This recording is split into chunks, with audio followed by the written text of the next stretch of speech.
Good evening, everyone. To all is watching tonight.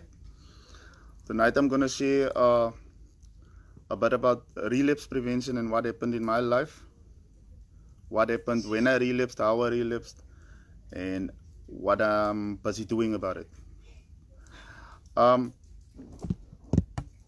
I have 5 points that I'm gonna speak of tonight, and it's 5 very important points for those who are still in recovery and how it can help you going forward in your recovery. And for me, this is the things that I didn't take note of. I didn't listen to it. And good evening, all. Good evening. This is what if I have listened to this 5 points and to what I was teach here at the RAEL the first time I was here, I would have still be sober.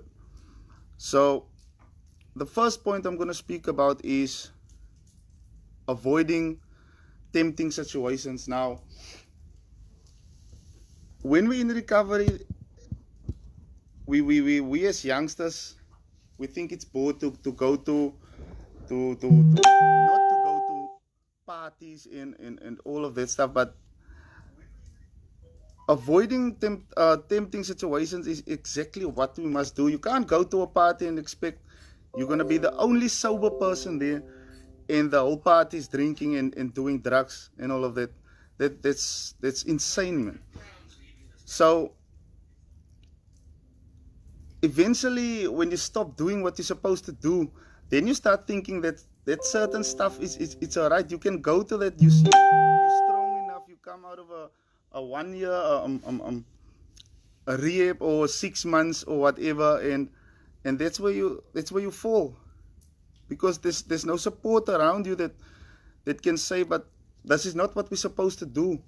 This is not where we at and what we are about. And that's some of the first reasons that made me relapse. The second one is develop a positive support network. That's what I have right here now. That's what I had when I was outside, but eventually also I started lying, and I don't want to go to meetings anymore because I'm tired. You see, I worked at a construction company that you worked hard. I worked hard for my money, and you came home tired, and that's the challenge of recovery. Are you still willing to go to that meeting after having a long, hard-working day and being extremely tired of the work that you did? And if you do that, you will stay sober. If you go to meetings, you will stay sober. And I didn't do it. I started lying to the people. When they came to fetch me, I started saying, but sending people outside and say, no, but I'm too tired. I even used my mother's at sometimes and said, but tell the people I'm very tired, I'm sleeping, and I was not sleeping. So that's the second point. I'm going through these points. I'm not going to make a long thing about these points, but after that I'm going to share a bit more about what's important for me and what I went through. The third one is create a healthy schedule. That is your sleeping habits. When you go to bed, when you wake up, there's certain times you must do stuff because we are human. We have to work. We have to earn a salary. You have to take care of a family if you have a family. Even if you have not got a family, you still have to take care of yourself. You can't be dependent on your mother and father for the whole of your life. So that was my third point. My fourth is don't get complacent. And this is the one that messed me up. Getting complacent. Now you can get complacent in either in rehab or outside. Both ways you can fall very hard in getting complacent. You have everything and now you think, but I don't have to do the certain stuff. I don't have to do the program they want me to do it. I can do it my way because I have everything now. I have the girl, I have the car, the money, all of that. I have the cell phone, I have this and this. And then you think, but now I'm recovered. I can do what I want to do now. I'll stay recovered. And that's the mistake of your life that you do. That's the biggest mistake of your life that you're doing right there. And then I go into my last point. don't view relapse as a failure. This is a very important one for me, because when I relapsed, I thought that I failed big time in my life. I could never get back where I was, and I'll never heal again. And I asked God, but you then made a promise to me. You then said you will take care of me. You then said that anything is possible through your strength. So why am I back here again? Why have I fallen again? And I asked myself that, is this God's plan, or was it just my insanity, my stupidity, my arrogance? And it wasn't God's plan. I can tell you now, it wasn't His plan, because what He gave me afterwards is some of the best things I've ever had in my life.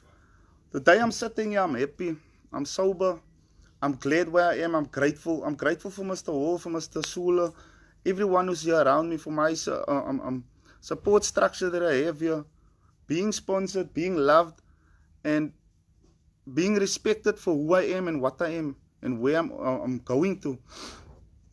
I'm grateful that God also uplifted my spirit. He uplifted my confidence. He made me realize that I'm not the only one with this problem. I am special, and He does love me.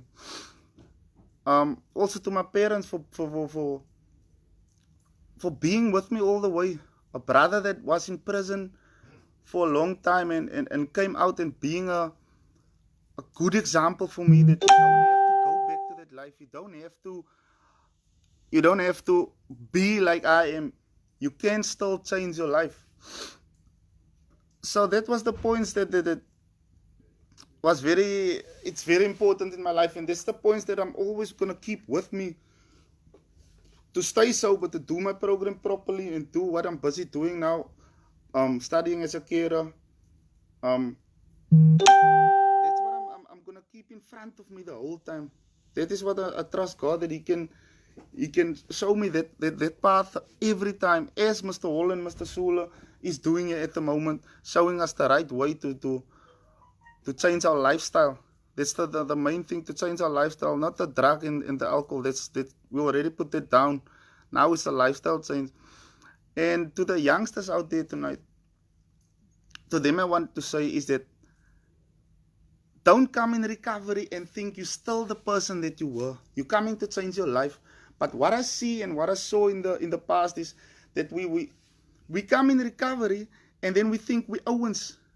You think you still have that prison mentality or that gangsterism, and then what's the sickest part of it all is that you never were maybe a gangster, you never were in prison, but you come in recovery and then you think you this big O, and then you go outside and you take that same mentality and try it with your mother and father and your family. It makes me sick, because I've lived with gangsters. I went to prison. I've been in the worst situations possible, and God still took me out of it.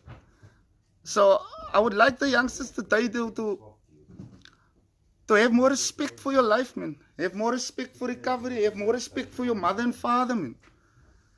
Don't take things for granted that you're gonna regret one day. Don't take your life for granted, man. Every one of us is special, man. Don't think because we're drug addicts that we're not special and we will not make it. I'm busy making it, man. Through the grace of God, through support that I have here, I'm busy making it. I'm on my way somewhere, and I know where I'm on my way to. And I thank God that I have this opportunity tonight to tell the parents also that don't take shit from your children, man. Don't let them do with you what they want. You are the parents, they the children, man, and they will stay the children no matter how old they are. Today I'm sitting here and I'm thinking to myself where I could have been. You youngster that is 30 years and 40 years old and still in your parents' house, you must feel ashamed of yourselves, man. That's not how it's supposed to be. That's not how humans, normal people, that's not how their lives is. You're supposed to be somewhere in life. But through our drug and alcohol abuse, we throw all our chances away, but there's still hope for each and every one of us. If you trust in God and you trust in a program that will work for you, as RAEL works for many of us here, not many of us, all of us, if we want it, then it will work for you. You will have somewhere to go. You will have a plan in your life. I have so much respect. I thought the other day that, look at Graham and Mr. Sula, they have children. 2 heroin addicts that can support their children, that can buy their children nappies and all of that stuff. Today the youngsters, they make children, but mommy and daddy must support their children also. We must really become dependent and look after ourselves, man. And not always be a mommy and daddy's boy. You can be forever mommy and daddy's boy, but to a certain point. Mommy and daddy is not always going to be there. And also tonight, don't just take your children's part. Don't just take your part. Listen to 2 sides of a story. Especially here by us. Mr. Hall is trying to help us how far as he can. He's going out of his way to help us. He did it for me. He did it for everyone. He do it for everyone around me, and I see that every day. But some of us are so ungrateful that we think, if this doesn't work, mommy have enough money, so I can go to the next rehab. So eventually your whole life becomes a rehab. And tonight I wanna thank Mr. Hall, I wanna thank Mr. Sula for this opportunity. Because if it wasn't for them, I could have ended up the same as my brother did. And this is to the youngsters as well. The same I could have ended up. I could have ended up dead. How would any of you feel if your children is taken into a bush, shot through his head, and put him to a rock so that the cars that comes around the corner can see him laying dead with a bullet through his head? How would any of you feel? And that is what is possible with drug addiction. That is what can happen to your children. It's there for anyone. It's there for anyone, not for certain people. Murders are not put out for certain people. It's there for anyone. Prisons, hospitals, rehabs, it's put there for anyone. So I encourage you that you take the right steps, man. Listen to the people who's trying to help your children. The addicts must listen to the people that's trying to help them. Listen to your parents. That's what we don't do. That's why we end up where we are. We don't listen. Mr. Hall said the other night also about Graham that listened for 5 years. I have respect for Graham. I was here. I met Graham. I went out. I came back. Graham is still here. That's a person that I can have respect for staying 5 years as a heroin addict, and he's still in recovery, doing very good. I want to thank the RAEL organization for this opportunity tonight for the second time, so that I can share a bit about what I shared and how my life has changed tremendously. It changed beyond my wildest dreams. I never expected to be where I am today. I'm still in progress of where I'm going to, but things are happening for me, and I'm glad and I'm grateful to God and to RAEL and to my parents and brother for being here for me. Being there for me all the way through all the things I've done, through all the bad things I've done, through all the pain I put them through. And I hope that even this message, I'm not a person that likes to speak long, but even through this little bit that I've shared tonight, is that I hope everyone can even learn a small lesson out of it and take in what I said, and the children as well as the parents work together with each other, love each other and respect each other. I'm going to give over to Mr. Hall now. Thank you very much. Let's go further, Mr. Okay, good evening. We've changed the view a bit, so we're by the fire. Good evening to everyone. I'm not going to mention you all by name because then it's going to get like a bit long and boring.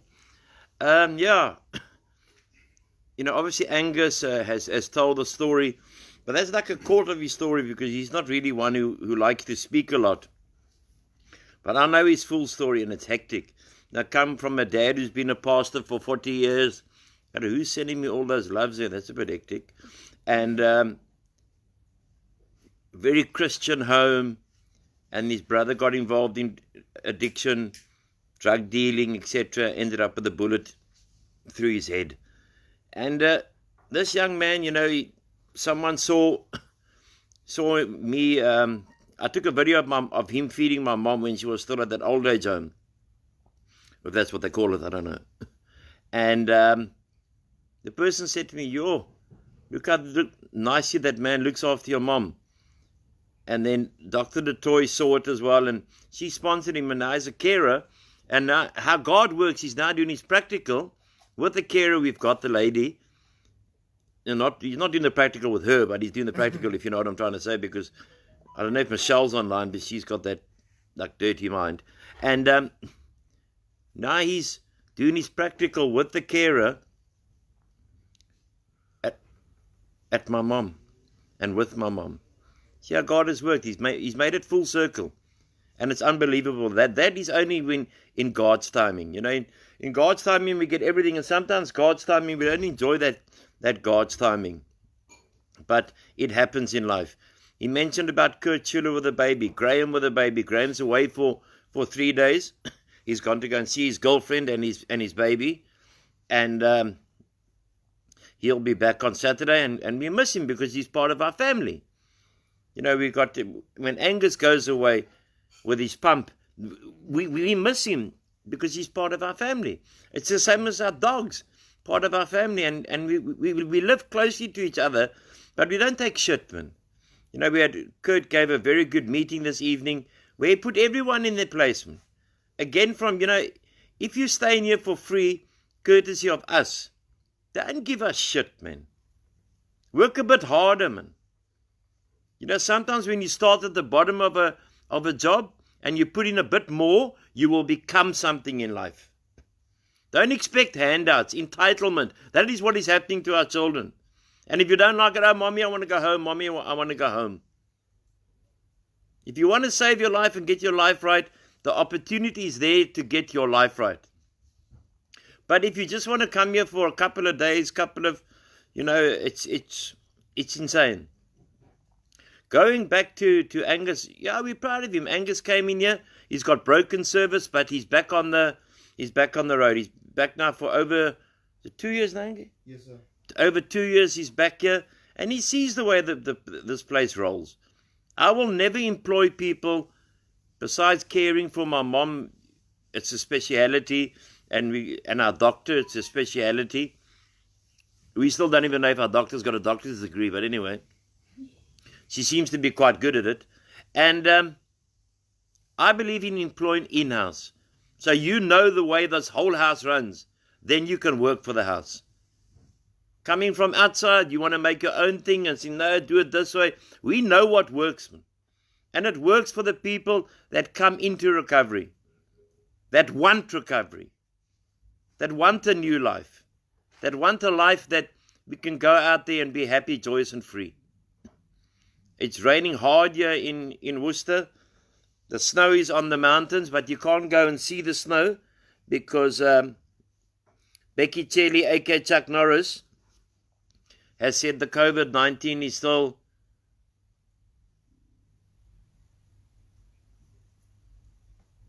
okay. Carl the Great, he's been here for 2 months. Now also wants to address you, but humility is giving away the hot seat.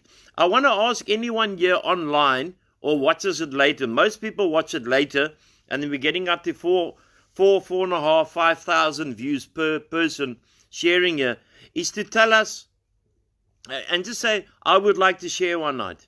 Anyone, it'd be lovely. Just inbox me or inbox Lee J and let us know, and you can share. Because on Monday night, we've got a special guest. We've got Dr. Rihanna DeToy is going to share. She's going to share about being in the trauma units around the world and psychiatric units around the world as a doctor, what she saw through alcohol and through drugs, etc., etc. So we look forward to that on Monday evening. That should be, when they're a bit more educated than us, they think they're heavy. But that should be an eye-opener for everyone of what alcohol and drugs does to us at a point of when we go insane, when we use too much. There's no middle line. No pain, no gain. If you stand for nothing, you fall for everything. If you want to be a coward, go sit in the corner. If you want to be a man, come stand. All right, everyone, I love you all.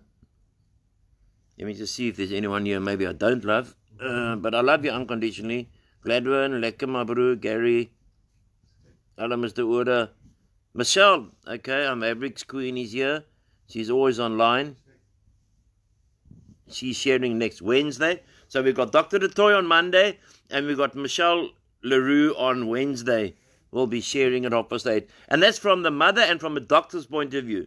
And then we're going to get the Minister of Social Development, whose son got sober here. She will also be sharing on this platform. Helene, hello. Hello. Garth, how's it, my bro, Pakamisa? Richard. Okay, Richard is watching. Richard, where's Joni? Craig, Diane, Vanessa. Hi, Vanessa. Hi, Mr. Ulifi. Trust you well, sir. Your son is going to speak now. He's doing very, very well. But I keep him on a short leash. Rihanna Toy, you've got a great future ahead of you, Angie. I'm excited on your behalf. That's beautiful words, and for you sponsoring him on this road when he goes to England to work. I hope the kroon comes home. It's all about the kroon, remember. If God is for us, who can be against us? Amen. Okay, and that's all for Angie. Gladwin, my bro. Lekker. Craig, Richie. Okay, lovely. We're building up a family here. And we can walk each other through this road because there's addicts, non-addicts, families, doctors, psychologists, etc. on this page. So we never have to walk alone. We never have to walk alone. Especially for us addicts, if you feel like things are getting hard or the pressure's on, you can pick up the phone. You can send a WhatsApp. Lee J works the night shift and we work the day shift. Carl is an expert on the computers. I see my bank balance has gone down lately. I don't know what he's probably conning there somewhere. There's a con, but it's a good con. I like cons.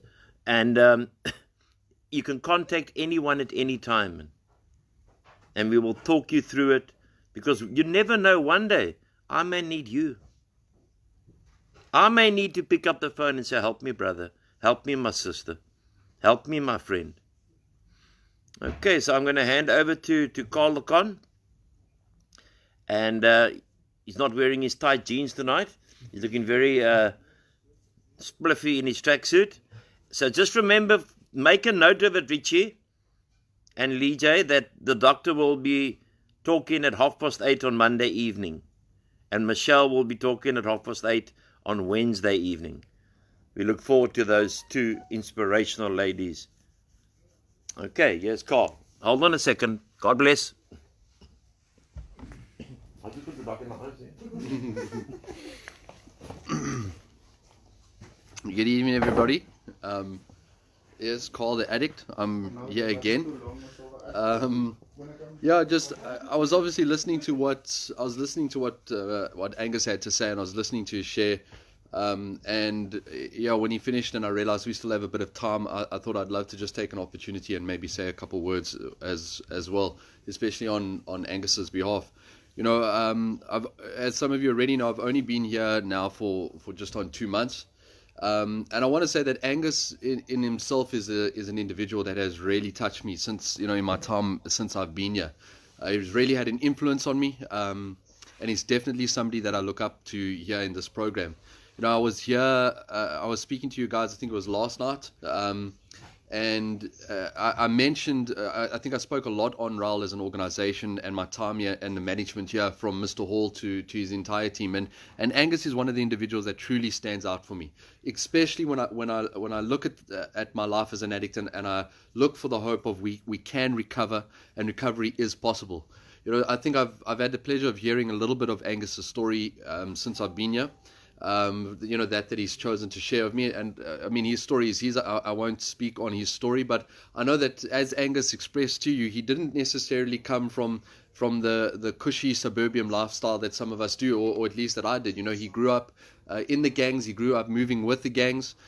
He took on that lifestyle, and he knows that lifestyle, but he's such a shining example of what is possible when somebody makes a decision to recover and makes a decision to get sober, you know, to come from where he comes from. And now, as Mr. Hall has said accurately, to come from where he comes from and be in a position where he is now a carer for a matriarch of our society. You know, the elders of our society are the matriarchs. They're the carriers of wisdom. They've seen and been through things that the rest of us are yet still to experience, and they need to be treated with respect and dignity. And when it comes to the time that they need to be taken care of, it should be first priority. But I think that there's an example that's being made in a man that comes from the gangs, comes from the streets, comes from a hard life. You know, as he shared with us, had the experience of his brother's life being taken by that lifestyle.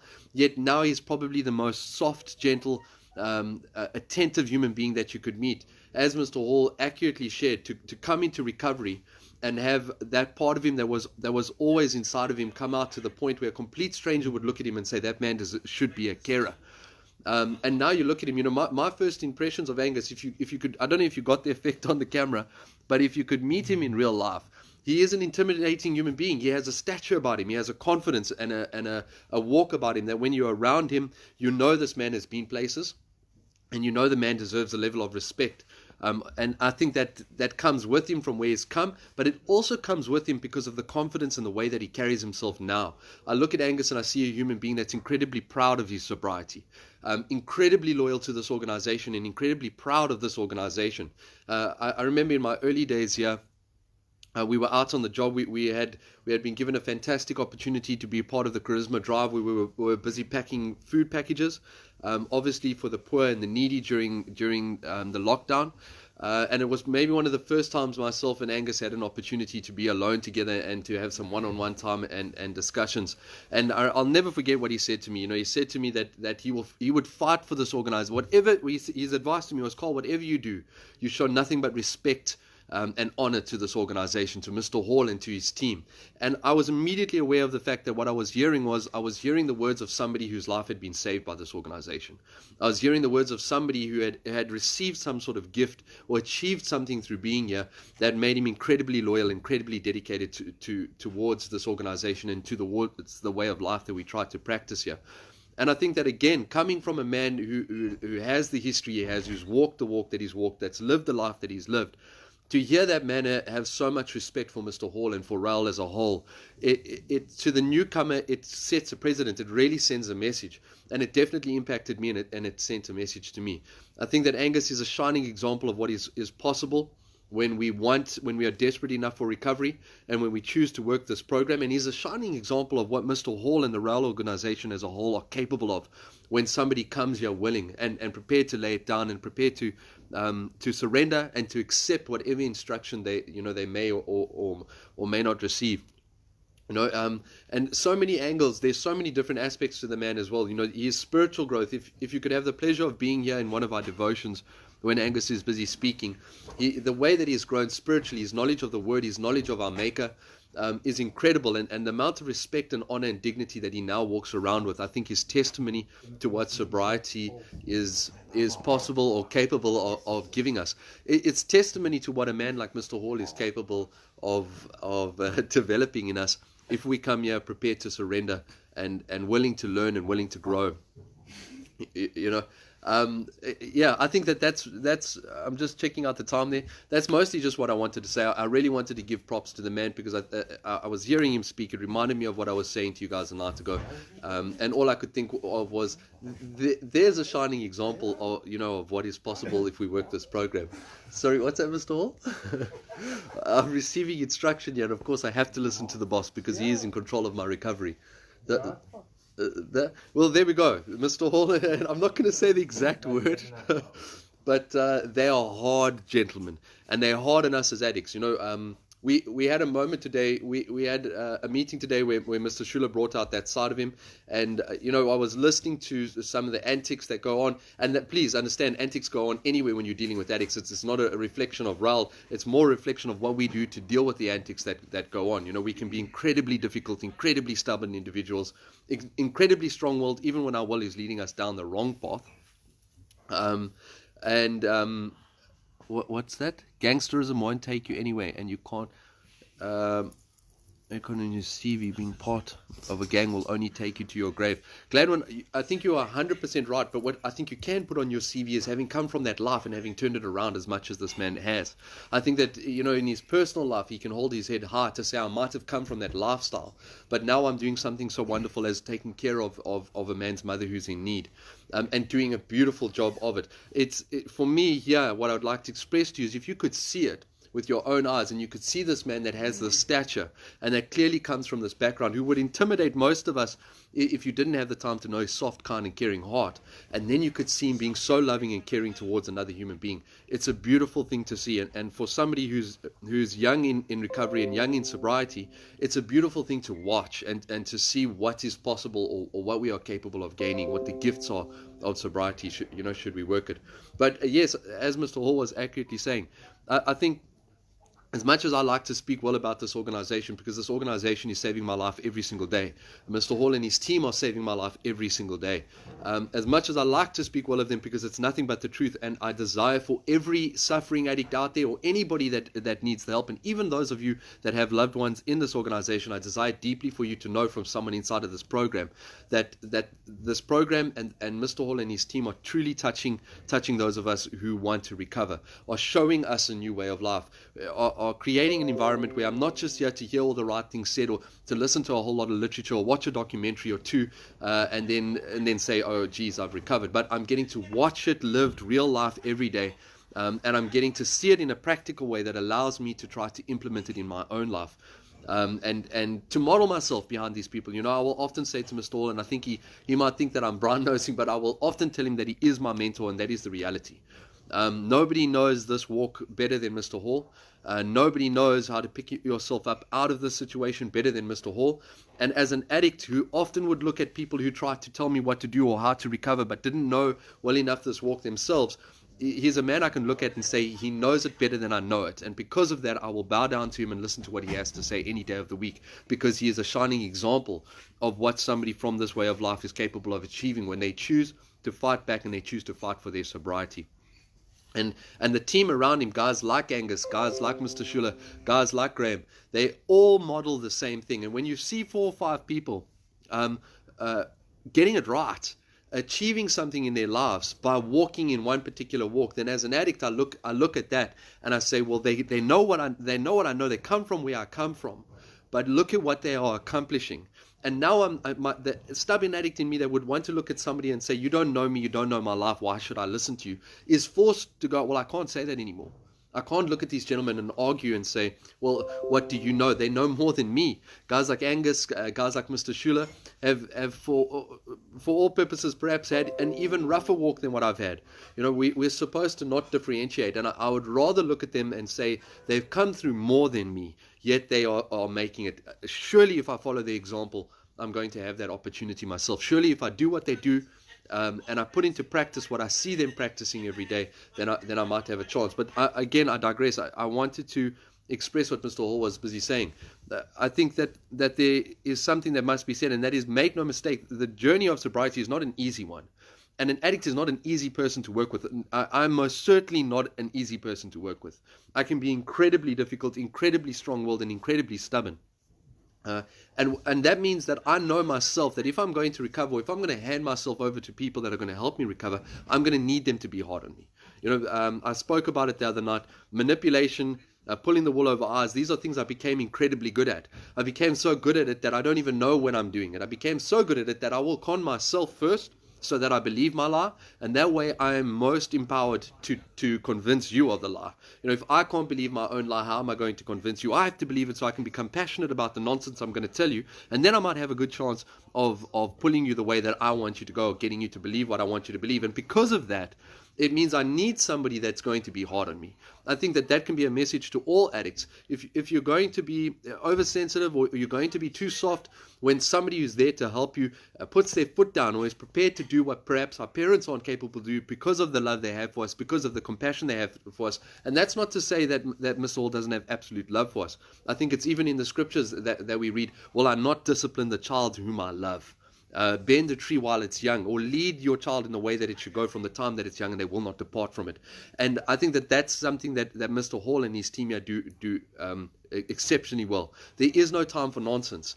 They have to be hard on us because they see our capacity to fool ourselves, and if they're not going to stand in that difficult void where they can show love, but they can show love with a level of firmness and assertiveness that's required to get the addict to listen and to pay attention, then we would be completely lost. I think that perhaps some of our parents, and if there's any parents here, they can attest to it. You love your child, so you're soft with your child, and you try to do the best as humanly possible. But when you're soft, all of you would know that your child, as I did to my own mother and father, ends up walking all over you. And the second they see that they have that little bit of leverage as a result of your compassion, the nature of me as an addict, in active addiction, is that I will seize that opportunity, and I will take the moment, and I will use it against you. And that's where I think the hardness and the firmness and the discipline that we are taught here in RAEL is absolutely, what is that pump? Craig Clutcher pump. That is what us as addicts absolutely need. I know for a fact I need it. I need to know that there's somebody. I need to have the peace of mind knowing that I'm safe by having an individual over me who's going to get hard enough with me to break through my stubborn mind when my stubborn mind is thinking of going my own way or thinking I know best.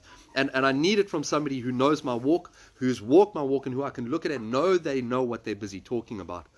So yes, they're not soft here. The management here are by no means pushovers.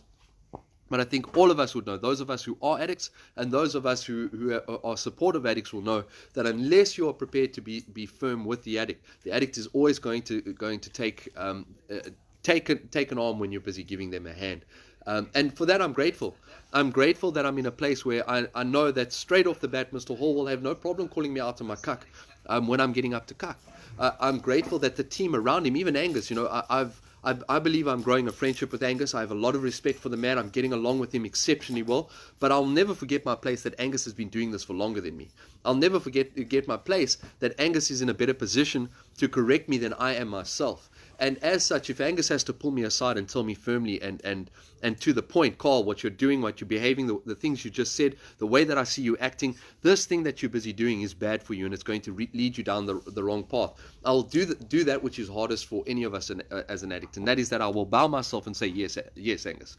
I can see it in the way the man walks. I can see it in the way that the management team here conducts themselves, and that forces me to have to submit myself to they know best. And if I'm prepared, if I'm willing to surrender and accept that they know best, and accept that even when I don't like it, they are telling me what is right and they're leading me in the way that I should go, then I have a chance of recovery. Then I have a chance of getting right or achieving success in that which I did not achieve, a success at before.